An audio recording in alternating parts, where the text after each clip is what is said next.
Hello, everybody. Welcome to Waffle Talk. We just watched episode 83, I think it was.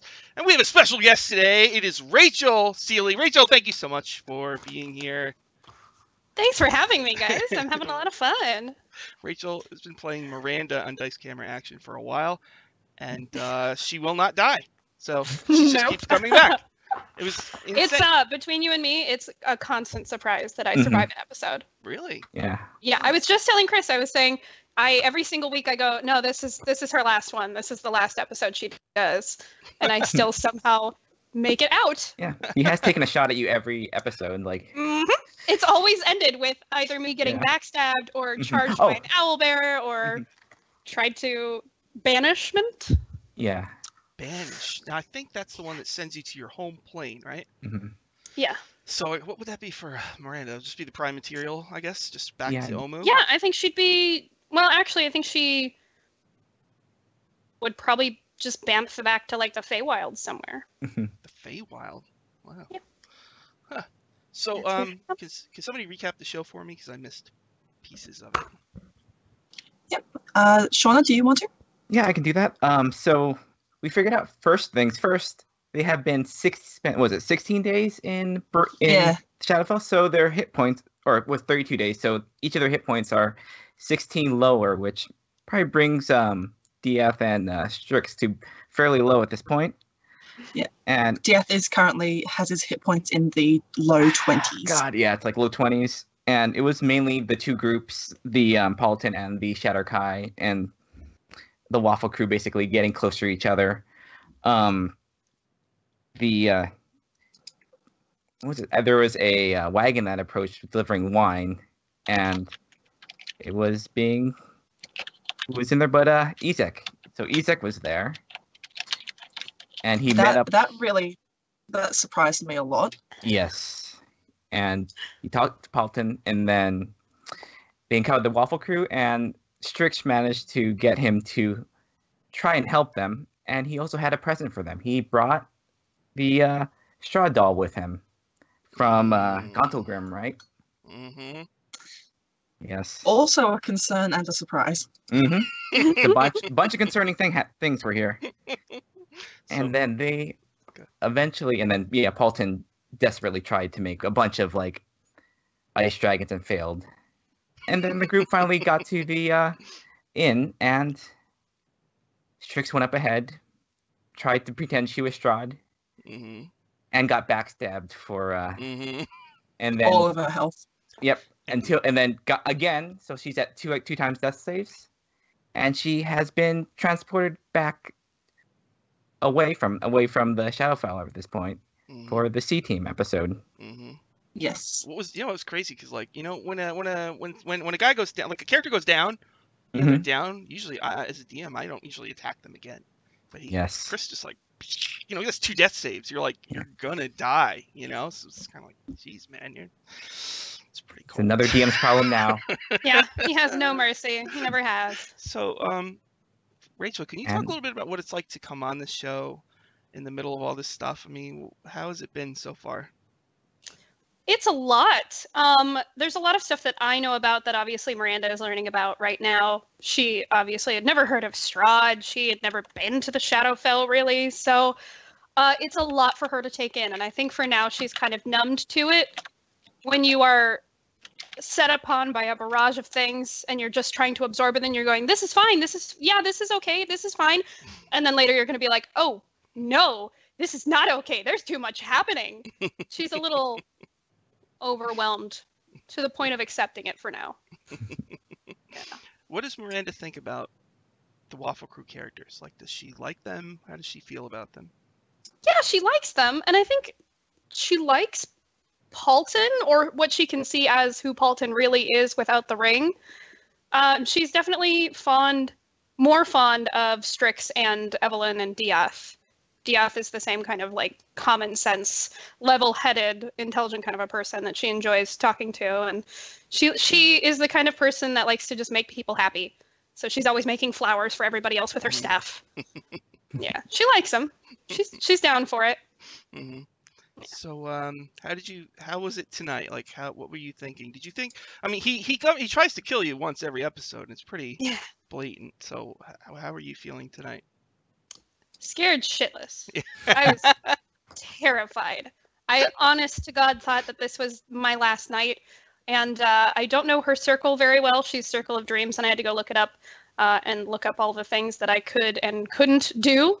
So I have some contingency plans for what happens next week, but every time I try and plan something else happens that I wasn't expecting, and I'm lost again. That's D&D though, isn't it? Yes, it really is. You have a plan and nothing goes to the plan. Mm-hmm. It's a lot of improv. I do have a question from Grumps Rewind on in the chat right now. How much did you know about the show, or how much did you know of the show before you came on to guest? Good question, actually. I knew quite a bit. I haven't watched the first, I think, 15 to 17 episodes, but I've watched since then. There was a time right before Stream of Annihilation when I was looking up all the people that were going to be there, and I went through a backlog of all the episodes and went through them and watched everything I could find before the stream happened, so I was up to date-ish. So I'm not completely unaware.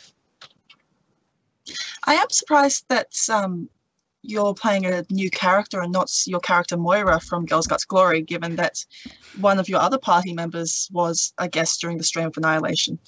Yeah, I'm surprised that happened as well. I'm very glad because I love Miranda and I love the chance to play a druid.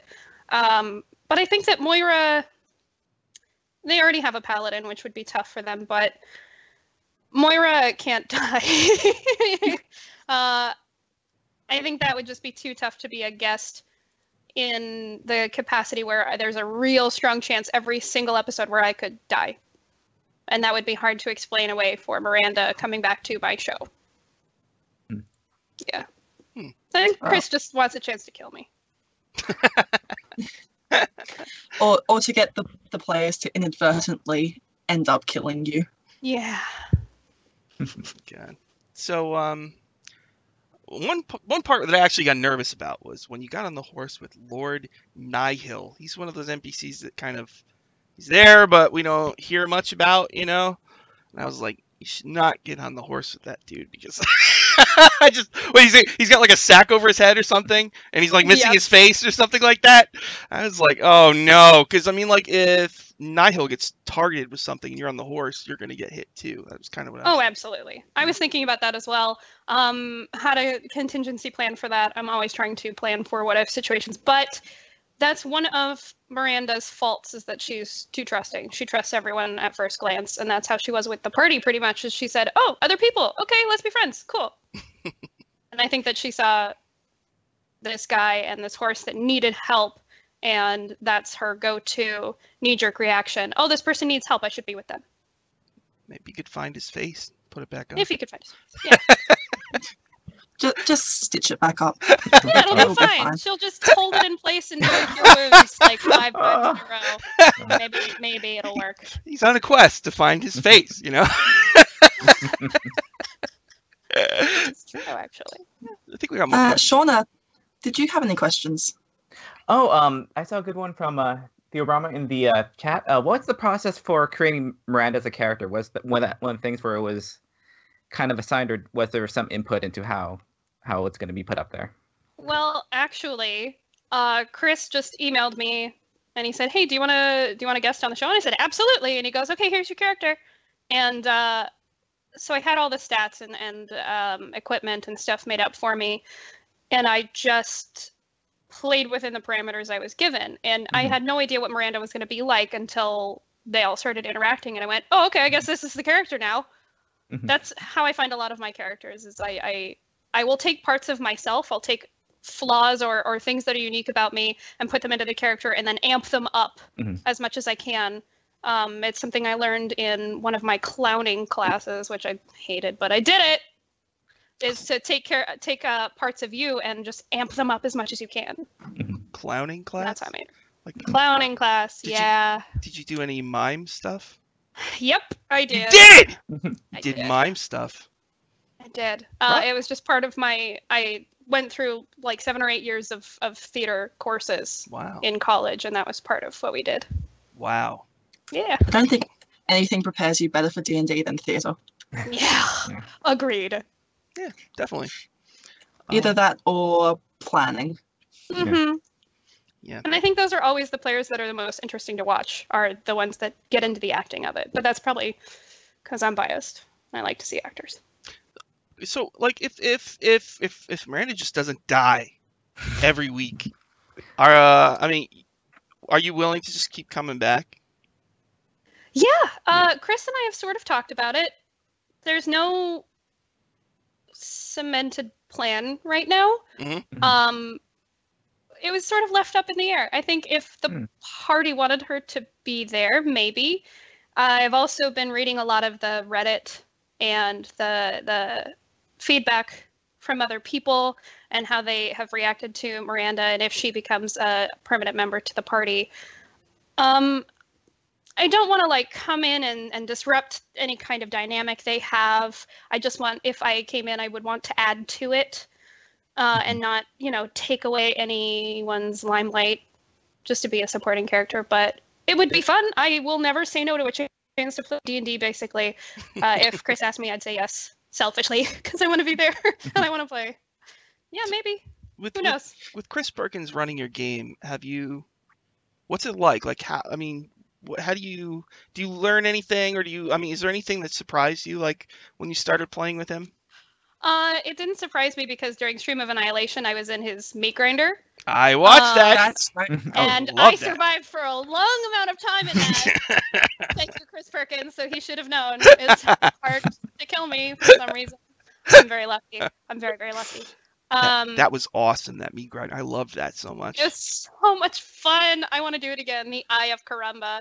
God, that was so funny. Chris Perkins is a great DM and a great person. I've gotten to, hang out with him a little bit outside of D&D, and he's just a wonderful human being. Interacting with the entire cast is so much fun. I'm friends with Anna as well, and they're all such lovely people.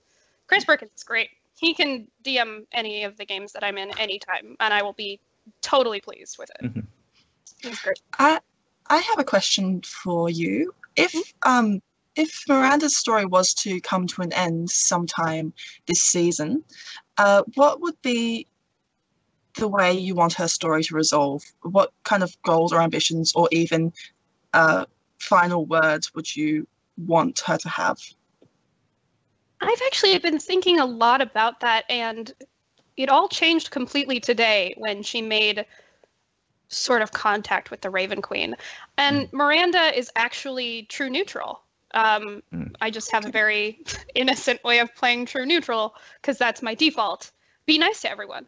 And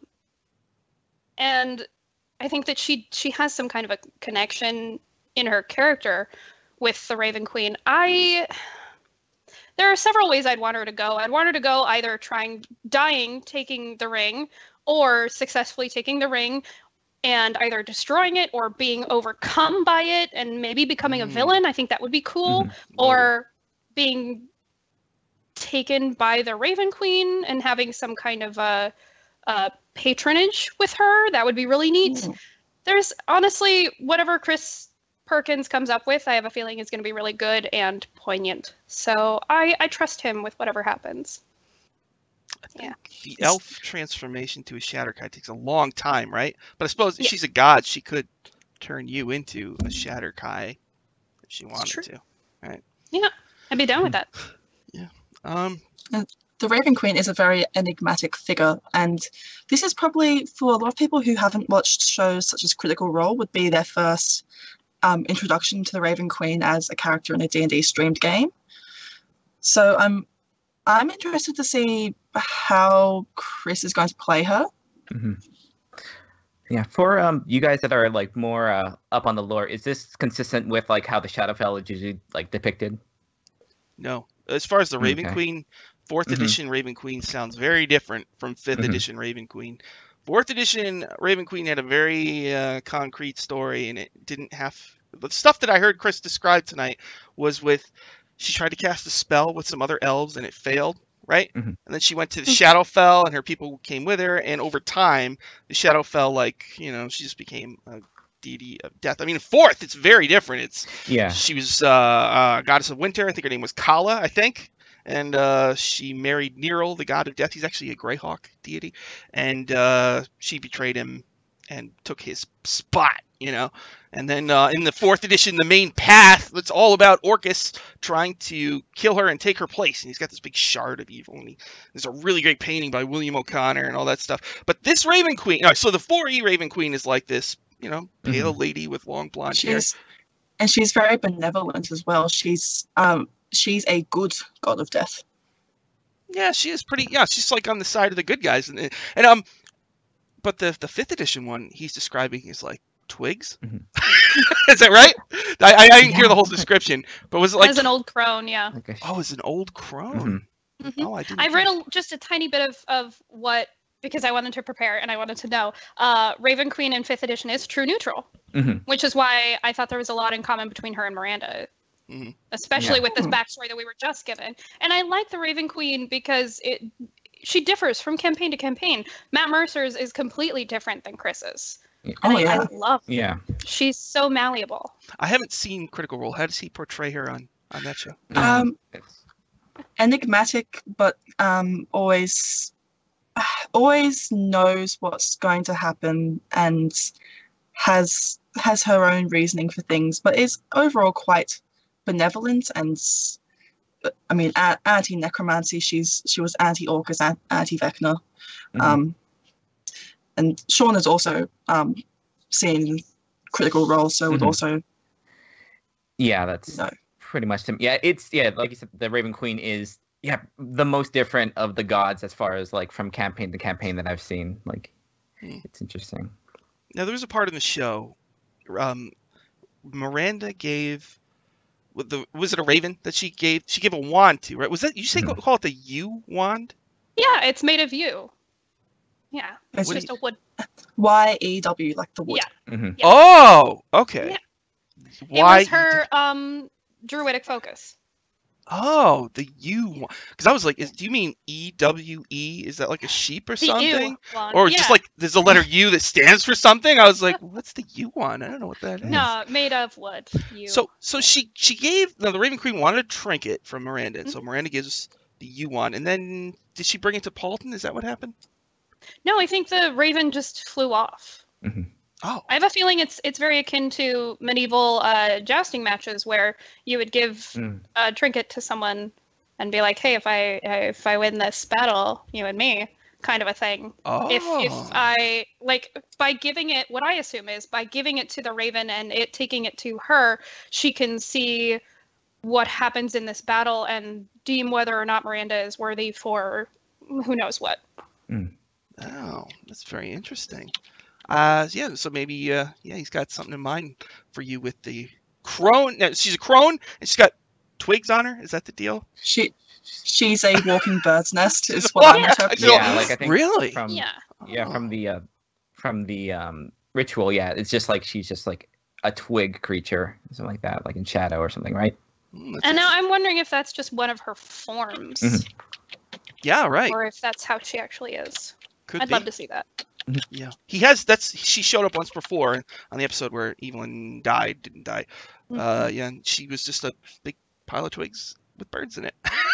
And I guess it was our suspicion that was the Raven Queen, but I guess that's now more confirmed. Yeah. Oh, Dan Dillon says that the Raven brought the wand to the Raven Queen as a token offering. It had memories attached to it. So your character is on a quest for the Ring of Winter, right? Yeah, at this point, that's all she's here for. So what would she do when she got it? Is she supposed to bring it somewhere? I think that it sort of turned into a Lord of the Rings-esque thing for her.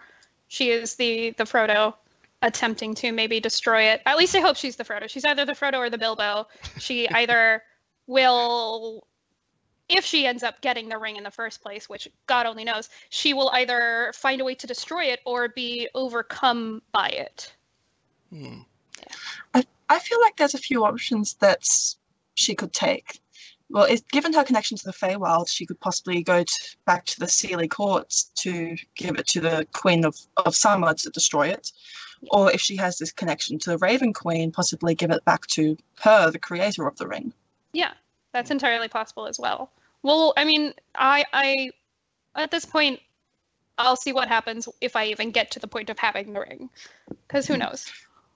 What I'm concerned about, there's a lot of things to be concerned about in the show, but in particular is, why is the Raven Queen, what stakes does she have in all of this? Since she's been seen talking to Polton, she was the one who told him to let the hand clutch the chalice, and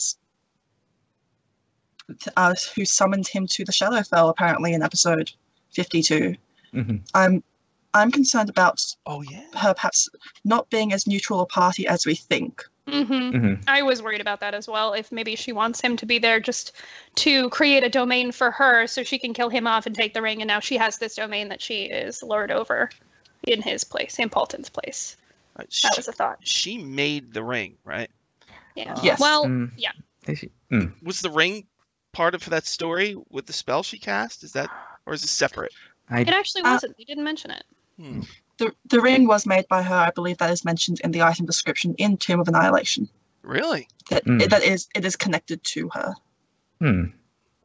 As far as the spell that she was casting, though, to try and pull both sides of the elves back together, I don't think that was mentioned. He did talk about, someone just said, ID buddy, my theory is she is trying to get either Evelyn or Diath to hoard their souls.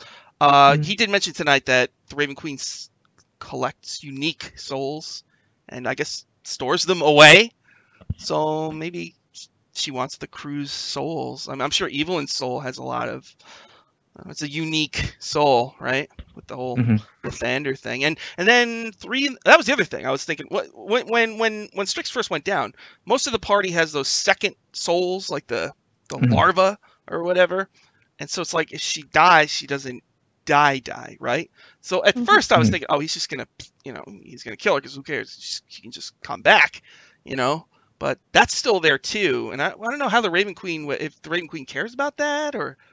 And the other thing is, like, just the Raven Queen probably doesn't like the Soulmonger, right? Period.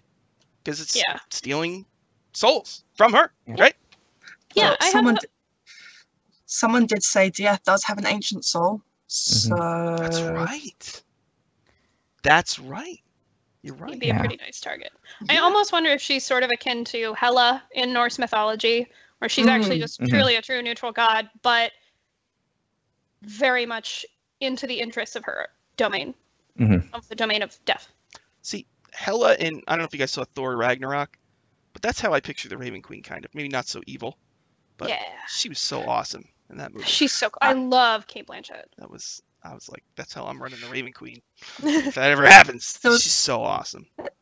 There's also a very interesting depiction of Hela in the game Hellblade, Senua's Sacrifice. So that's also something I would refer to, especially with the looks being half alive and half burnt and dead. Liar Hara. Chris mentioned that the Raven Queen guides souls to fulfill their ultimate destiny. And Polton has been the one she's been guiding this whole time. Do you think she's been pupating him? Do you fatten up his soul like a plump chicken? I don't know. Interesting way of putting it. Well, that took a weird turn at the end. I don't know. Is he pupating? I'm not sure. Maybe. Almost as if she's like consuming souls to further her own power. Who knows? Yeah. It's entirely possible.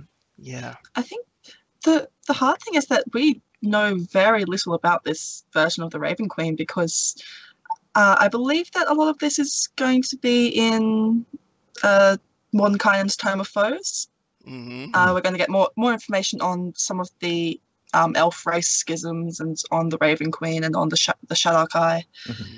But this seems like a complete reboot of the character and we know very little about it, and that concerns me. I don't like not being able to rest on the knowledge of other editions. I don't like not knowing things. This is like the Skizix Lorcatha stuff all over again. Yeah. So as far as like Tome of Foes. Oh, here's what I was thinking, actually. So those bad guys, the Shattercard bad guys, are from the Tome of Foes. As far as I think Chris mentioned that last week, right? So there's like Meat Hook and then the 2 Italian people. So I'm kind of wondering. You said that Chris gave you Miranda to play fully made. He did. He gave me all of the stats and even down to spells. He said, "This is what's in your roster." Maybe. And he gave me lots of backstory. Maybe Miranda's character is in the Tome of Foes in some fashion. Everybody? That would be so cool. I'd be totally down to have a character in a book. I would cry. This was like 10-year-old Rachel's dream, and now I'm living it. So I'm riding that high. Hey, that would be really cool. Can you give us your D&D history? What's your origin? So, my origin. I played very, very briefly when I was about 12 years old. I have always been very entrenched in fantasy. I have, and I still have, millions and millions of unicorn books, and obviously got very into Lord of the Rings and Narnia and The Dark is Rising and all sorts of almost fringe fantasy. Garth Nix. I was very into anything I could get my hands on that was almost dark. Especially with Garth Nix. The Porson series is very dark. I started playing a little bit when I was 12. It was very bad, obviously, because I was a 12-year-old. And then I had my first D&D campaign in college. And then there was a long time where I didn't even touch it because I was focused on other things, doing the whole acting business. And then came out here, and my friends and I decided, let's just start a game for fun. And then we started to film it for fun. And now we're doing it on the D&D Twitch channel for fun. That's awesome. And we have sort of dug our way into the community and just planted ourselves there. Awesome. What edition did you guys play in college? I think it was 3rd. Really? Yeah. I don't know why my friend chose 3rd. I only have a vague recollection of it too. Oh, really? So I want to say 3rd because it was bizarre. It was, and not at all like what I'm playing now. So I'm gonna say 3rd.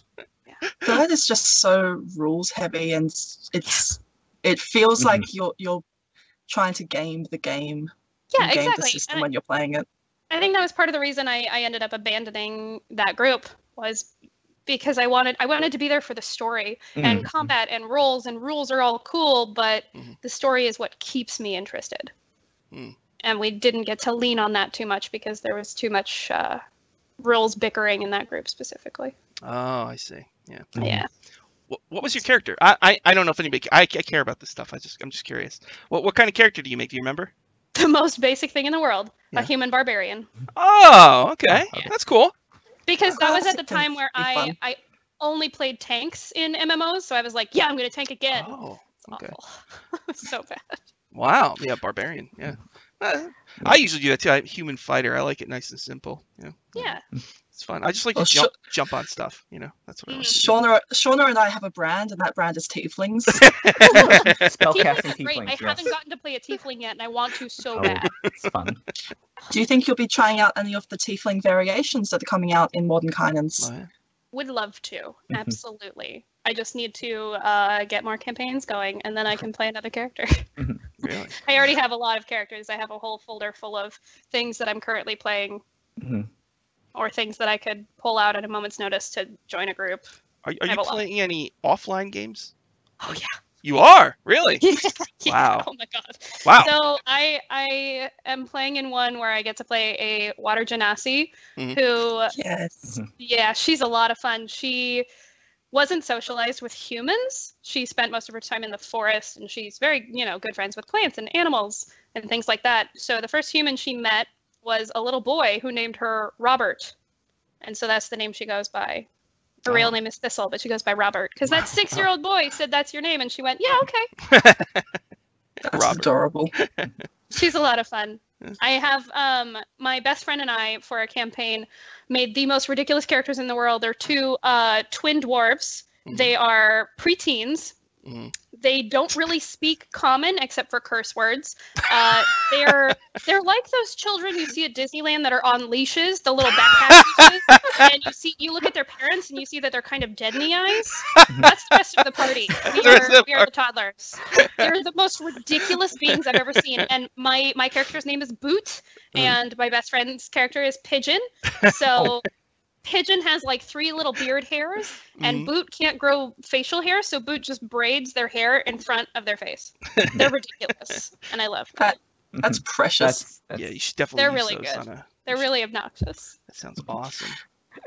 I do have a question from the chat, which I'll ask to everyone here. Apart from Lathander and the Raven Queen, which gods would you be excited to see take an interest in the party?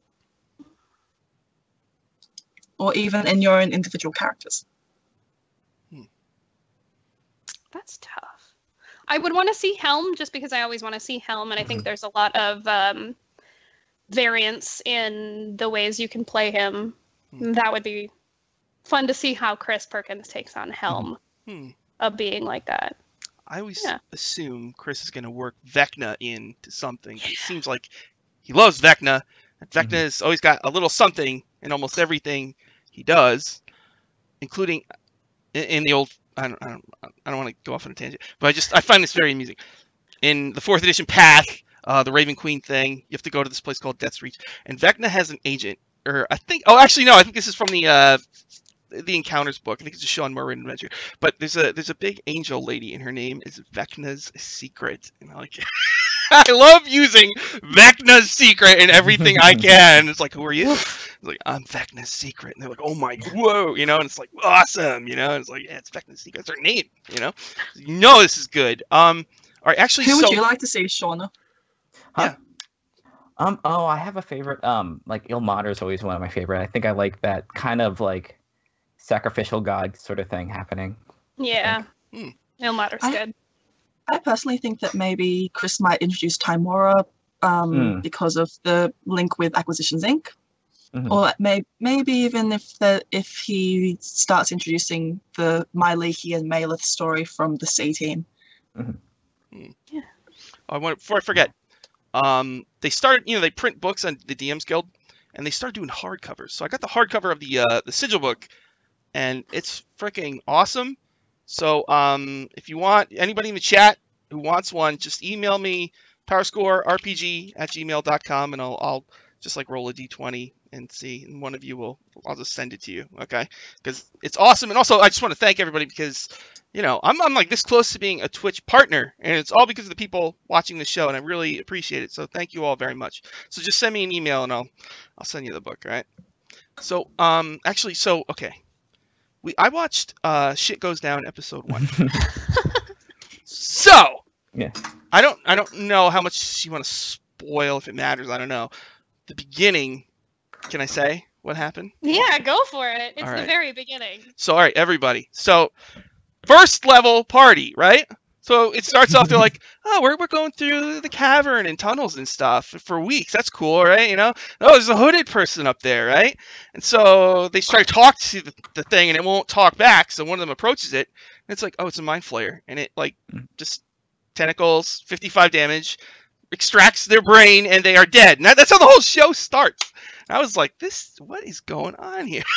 It was pretty awesome. And you said all of those the players are friends that I've had for a long time too, so it was really fun to watch their faces when they realized, oh, we're not supposed to win this battle. ID Buddy, where can you watch that? It's on YouTube, right? It's on Rachel's channel. Yeah, for now it's on YouTube. I will try and put it on Instagram, or not Instagram, iTunes or Google Play, I think someone recommended. As soon as I can figure out how to do that, I'm kind of a grandpa when it comes to technology. So I'm trying. That was your first time running a game, right? Yeah, so here's the thing about that. We had no episode 0. That was the literal first time I had ever sat down behind a DM screen. Yep. So how did you feel about it? Like, terrified. Really? More scared than I think I've ever been putting anything out in the universe, because it was my actual first time doing it, and I knew, first of all, putting it on the internet, you're putting it on the internet for everyone to see and everyone to judge, and it's the internet, so you know, with all of its glory and pain, that scared me the most.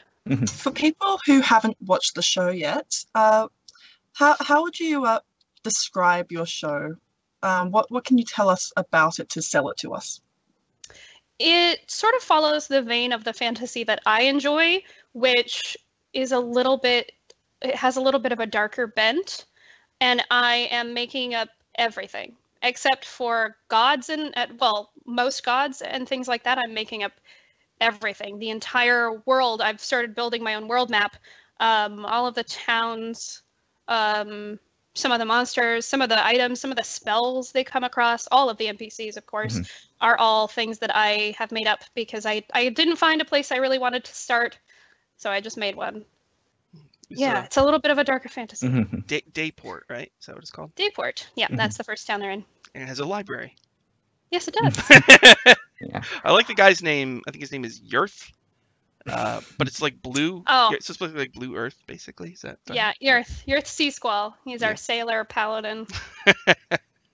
It was a good show. It's like, that was your first game ever, and you did it, and it was very smooth, very good. It's like, and it's crazy. It's like people are watching these streams, and I think it's helping tremendously. Like when I would run games in a game store, you go there, and sometimes the people are really cool. Some people don't know how to behave at the table, and it's like, oh god. But when everybody's watching the streams, they all know now, so they come in, and it's just like, oh, look, this is pretty good, right off the bat, and like it was definitely a good show. People should definitely check that out. I thought it was really cool. Can you? I wanted to ask you, actually, you used the mind flayers, right? And you described the mind flayer's pupils. I think it was separate or whatever. That's actually a different beast.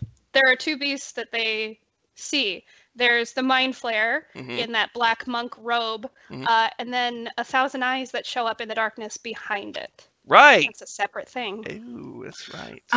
Quick question from chat. What is the name of your YouTube channel so people can go find it? I think it's just under Rachel Seeley. Okay. Yeah. Grey Witch. It's Shit Goes Down. Shit. I just Googled Shit Goes Down, and I was there. It's there somewhere, yeah. Grey Witch of Miranda. Is this world a planet within the Forgotten Realms, or is it a flat, separate shard of the material plane? Good question. I hadn't thought about that until now. I think it's Forgotten Realms, because Forgotten Realms is really, honestly, the only one I know too well in any capacity. I think it's Forgotten Realms. We'll find out. That could evolve. Who knows? We'll say for now, yeah. You used Umberly, but I mean, you could always transport that god to your game. Yeah. It's actually fun to make. I'm going to say it's a parallel. Yeah, it's fun to make gods, Yeah. So a couple other things I want to talk about before we go. Anna's show. Did anybody see Anna's show last week? On Misclicks. Really good. She I watched wrote the first part of it, yeah. The Lost Mines. I only saw the second hour. But I really like that group. That guy Trump, I love that guy. I don't know what it is about him. He's funny. He's just like the most likable person on the planet.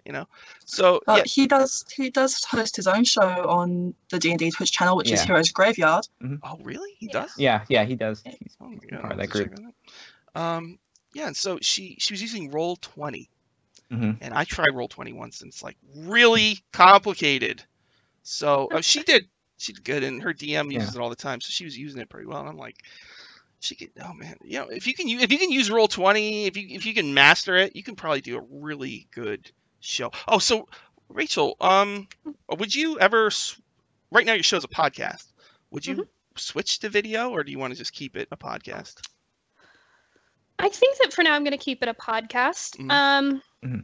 I was actually, because I like to torture myself, thinking about making another campaign that I did as a video so that I could have some people, if they wanted to, Skype into it the way that Dice Camera Action does. We'll see. For now, it's going to be a podcast. All right. So I just wanted to say about Anna's show that, and that's on right now. Don't go there yet, but go there right as we're done. And also, I think it's going to be on. They post them on YouTube, so you can watch them there. Correct. On the Twitch channel, you can't watch the archived ones unless you're a subscriber. So, I actually subscribe, but whatever. So, I thought it was good. It's cool to watch everybody branch out. So now it's like Holly's got her thing, right? And Anna's got her thing. And Jared has got his thing, right? It's nice seeing everybody's like DMing style, like whether or not they're first time like on camera doing it. It's cool. It really is. It's fun to see like what are they like when they have the Rachel. I got a vibe like from you. You're ready to drop the hammer. That's the vibe I got. Yeah. I sort of pulled a little bit of a Chris Perkins. I'm ready to, well, at the same time, I feel like I'm being very fair and logical. I'm just ready to give them the proper circumstances. I also thought it was interesting that the dream that you did was just one character's dream. I kind of assumed, I don't know why, that it was going to be like a collective dream. I'm spoiling everything, everybody. But it was yours. Don't spoil for me. Oh, I'm sorry. But it was just, it was like, I didn't expect that. It was very interesting. It's a weird way to like, to put the spotlight on one character while involving everybody. You know what I mean? Yeah, I like to, that's something that I really enjoy about in Girls Gets Glory, my DM, Kelly. She's one of the best DMs I've ever had. And something I really enjoy about her is that she makes every character in their own time incredibly important. And she gets to put the spotlight on someone. And actually for Earth, it was a roll to see who would either be the last person standing or just who on a D6 would end up being the person that had this dream. So it was random. I want all of my characters to have their own equal time in the limelight because they're all hugely important. They all have incredible backstories, and I want to highlight that to give the players more of a chance to be the main person. Just to touch on another D&D show quickly, if people haven't seen the first episode of Trapped in the Birdcage, Holly's new show, then that is up on YouTube now as well, and features art from another Waffle Crew fan, Kayla Klein, who I'm just gonna keep singing her praises because her art is amazing. It's wonderful, and you should all go see her stuff. It is very Planescape and ties in well with what Holly's doing. Did any of you watch Trapped in the Birdcage? Yes. Didn't get to watch that one. It's on my list. It was she was and that's another one where it's like she's really good. She looked so comfortable immediately. Bam! She's just like, oh, she's a DM, It's just running them through. And it's so interesting to see Anna. I know I'm a big Anna fan, but playing a totally different character, right? She was playing like a swindler type who picks pockets and stuff. That's common, I think, is to switch back and forth between like opposites as far as characters and stuff like that. Yeah, it's cool to see. Yeah, and Jimmy Wetzel, I am not familiar with this guy, but everybody seems to know him and love him. Jimmy's awesome. Yeah, he's a friend of Holly's who does lots of like gameplay and video game reviews. Has been on shows with Holly's husband Ross. I really liked Chad Quant's character, the Warforged. I have a soft spot for some of the lesser known races like the Shardminds and the Warforged, or the 4th edition, 3rd edition races. I really liked the group dynamic, and Holly's DMing style was also so different from Anna's, and is probably also different from Rachel's. Creepy in probably a different way to how you're doing it, your fantasy setting. I really liked the pacing on that show. She really it was really cool. And what else, because Planescape is very complicated and hard to describe, but she kept it kind of contained and slowly revealing the different things, so it's not overwhelming to the players and everything. I thought that was really that's the hardest thing about like Planescape is it can get overwhelming if you just like, here are the factions, here's everything. It's a giant city like on a spire. It's like, okay, sure. And using the cranium rats as bad guys is like, yeah, what a great idea, especially for low-level heroes, because you can just have one cranium rat and they're easy, or you can have like a big swarm of them and they're not easy at all. It's like, well, that's just an awesome idea. And she's using were-ravens too. It's like this show is very very good. Jimmy that's his first time, right? First time. Yeah, that was his first time playing. I love watching new people play because like they don't know the boundaries of that, and it's really fun to like watch him play. He they had this spoilers, all right, method, right? And they were treating it like a baby, but it had almost killed Jimmy Wetzel.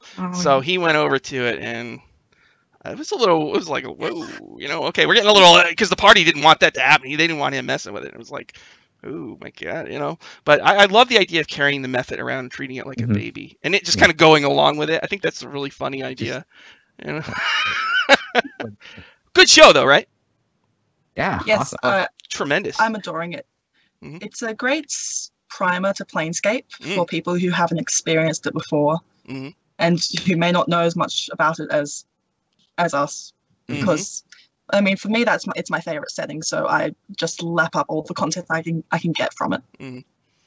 Now, Shauna has also been playing in Sean's Tomb of Annihilation game, which is a very different experience to the Waffle crew. Yeah. If you want to talk about that quickly. It has been like we're in the tomb, and it has been terrifying. The tomb is really deadly. It's like you kind of have to be on your toes at all times, and it's scary. The hardest part. I'm sorry. Go ahead. Oh no, go ahead. Are you so you're actually scared, like legit scared? Yeah, every room has been kind of like this could be our death, and that's kind of hard in D&D because I've never. I'll say this to you right now. I've never had a character die, so I'm very precious about that. Cross your fingers, knock on wood. No. 3 people died so far. The thing about running the tomb that I get hung up on is there's so much stuff to remember, and I always forget something, and it drives me nuts. I screwed up a room, and it was just like, so annoyed with myself. So that's kind of what I'm thinking about when I'm running it. I'm not really thinking about the... I mean, those... I don't want anybody to die, but, whatever happens, happens. The last parts of, like, the campaign, like Strahd's Castle or, like, the tomb are so dense with, like, room information. I can understand how that goes. And I find it interesting, just to touch back upon the Waffle crew, what this show's about, is that they haven't even been into the tomb yet, and we're almost at the end of season 3. Yeah, and I find it's amazing how much content Chris has pulled from all the other parts of the story. I guess possibly, yeah, because it would. That's the most spoilery section is the actual tomb itself, I guess. I wanted to ask. I know this isn't Waffle-y crewy, but I wanted Annalisse. You're on a show called Return to Greyhawk, and I'm very interested in Greyhawk. Yes. And you're doing a classic adventure, right? Yes. So this is on the Return to Greyhawk Twitch channel and YouTube channel, with the amazing DM Shane, his DMing style is completely different to all the other ones I've experienced, and is just really very theatre of the mind. We're playing through the classic adventure of Sojkath, which is one of the first Greyhawk classic modules, and it's been converted for 5th edition, and I'm finding it really interesting because Greyhawk's not a setting that I know as much about, because I'm more interested in Planescape, and then I'm quite familiar with Forgotten Realms, but Greyhawk is where it all started, so I'm having a lot of fun with it. Still playing a tiefling. That's. Oh, you are? I was going to ask you what your character was. I am playing a tiefling rogue, arcane trickster. And we've got 2 humans and a gnome wizard as well. So playing with Grant Ellis, who I think you know. He's doing the World Series of Dungeons and Dragons, which I think is a really cool idea. So did you actually get into the Lost Caverns yet? We haven't gotten into the Lost Caverns yet, but we just ended up fighting a Naga. To claim a key. My character actually vamped on top of it and just started stabbing at the head. Awesome. Okay, we're just about out of time. I'm sorry. Go ahead. Yeah. Anything else? It's just interesting because I don't normally do dungeon crawl type adventures. I'm a very role play heavy player, so it's interesting. It's different. So, Rachel, actually, something I wanted to ask again about Shit Goes Down. Your adventures, what are they? What are they going to be like? Is it going to be like a dungeon crawl, or what kind of thing are you going for? To be honest, a lot of it I'm making up on the spot. So I think we're going to find out as it happens. I want it to be an equal part of them solving riddles and them going through dungeons and killing things and a lot of diplomacy interactions. I want it to be all over. I don't want it to subscribe to one thing. I want to cover a lot of ground with it. Do you want them to go all the way to 20th level, or you just whatever happens, happens? Whatever happens, happens, but if we can keep it going that long, yeah. I want to see them at 20th level. I want to throw some terrible shit at them, yeah. I'd be down for that. I want to see the Waffle crew at 20th level. I can't imagine what that would be like. I don't know why I keep thinking about that. Like Holly's like a sorcerer supreme or whatever, you know, and like and Diaz. It's okay. They'll still be failures. It's fine. Yeah. No. He's still gonna swing hard at them. No. Yeah. It's before we go. Oh, suddenly 40th level exists. Yeah. Rachel, do you have any predictions of what's gonna happen next week? At all? My prediction is always that I'm going to die. I don't know. I'm terrified. That's my prediction. I'm going to be crying into a coffee cup. As far as I've got. You're doing great, and I think everybody loves you. I think since the first week, I've been saying, I think a lot of other people have been saying, just stay. Just stay. You know? Why not? You know? Thanks, this room, you know? Yeah. It's awesome. Yeah, you're doing. It's really it's a lot of fun. The Miranda episodes are like uniformly very good, right? These episodes are awesome, every one for the past 5, right? This whole thing has been these sound like a really good run. The show just keeps getting better and better and better. But right now I think we're at a really big high. And I've actually was looking at the viewer count as the show went, and it went up to like almost 2,400 at one point. It was like, man, this is getting good. You know, this show's getting. It's very exciting to watch that kind of thing. I'm excited to see what his plan is and how it unfurls for us for the end of the show. Yeah. All right. So we're going to wrap it up. Is there anything, Rachel, you want to say before we go? I record Shit Goes Down every Sunday, so it goes up usually Monday on the YouTube. And then in mid-March, Girls Guts Glory is coming back. So I will be there as well. I'm just going to be all over the D&D. That's awesome. Yeah. Shauna, you got any plugs? I am just in your House RPG Tomb game, and next I think we are just gonna start going to the Tomb on the YouTube channel, right? I love Lynette. I love your character, Lynette. I love your character. Thanks. Annalisse, you got plugs? The Return to Greyhawk game is on. I don't know what time in EST. It's on Mondays, and I retweet it and talk about it. Apart from that, doing this show every week. I'll have more art and stuff coming out soon. Hopefully not going to be quite as sad this week. Had some emotions last week, but we're mostly okay now. And I should be back on Tomb of Annihilation with Sean and the rest of the group soon. You posted a photo, actually, of 2 pieces of art you did. They looked freaking awesome. One was like, what were those? Are you going to post like a full scan of those? Yeah, I'm going to post a full scan of them. I'm probably going to scan it after we finish. So they're characters that my friends play in my Playing Escape game, which I'm having a bit of a break from at the moment. But there was the Shard Mines, which that was very interesting to draw because Shard Mines are just like a swirl of crystals, and a Tiefling Druid, which is I'm not playing that one. I'm actually playing. This is like the only game where I don't play a Tiefling, but I'll be putting that art up very soon, and hopefully I'll have some more Waffle Crew art soon. But I know that there's been a lot of great art coming out from the last few episodes. I know I'm going to give a shout out to Cutie Apple Pie on Twitter because she's been working really hard on an animation from the past few episodes. It looks so good. It looks so good. Yeah.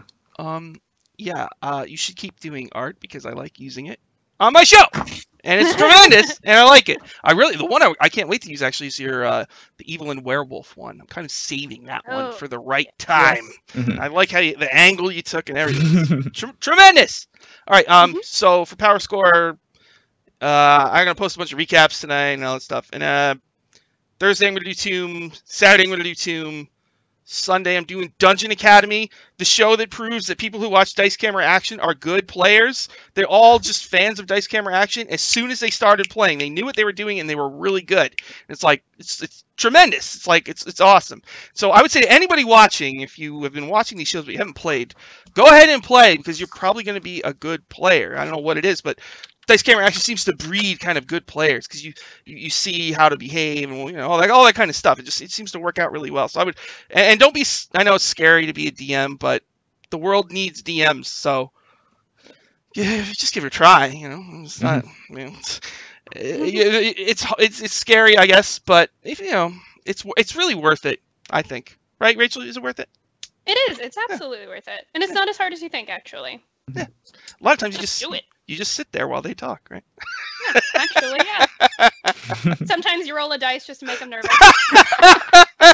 You're giving away the secrets. All right, everybody. So thank you for Waffle talking with us, and thank you again, Rachel, very much for coming on the show. I really appreciate it.